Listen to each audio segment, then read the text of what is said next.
જન્મોજન્મની સગાઈ હવે શોધે છે।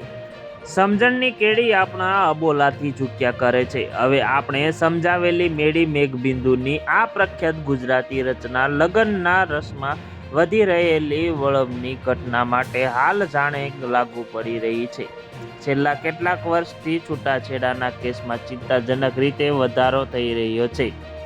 છૂટાછેડાના કેસ ચાલી રહ્યા હોય ત્યારે ભરણ પોષણના મામલે પતિ કે પત્ની તેમની આવકને મામલે એફિડેવિટ દાખલ કરવું પડે છે। ગુજરાતમાં 2023ની સરખામણીએ 2024માં ફેમિલી કોર્ટમાં કેસ બમણો વધારો થયો છે। 2023માં 27,194 કેસ નોંધાયા હતા, જે 2024માં વધીને 62,146 થયા છે, જેના ઉપરથી જ ચિંતાજનક સ્થિતિનો તાગ મેળવી શકાય છે। વર્ષ 2024માં સૌથી વધુ કેસ નોંધાયા હોવા તેવા રાજ્યમાં ઉત્તર પ્રદેશ, પંજાબ, કેરળ, બાંગ્લાદેશ, ગુજરાત ત્રીજા સ્થાને છે।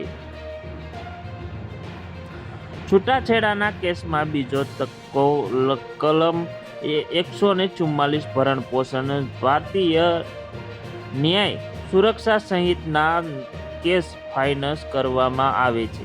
ભરણ પોષણના મામલે સુપ્રીમ કોર્ટના ગાઈડલાઈન મુજબ પતિ અને પત્ની બંને પોતાની આવક અંગે એફિડેવિટ ફાઇનાન્સ કરાવવાનું હોય છે।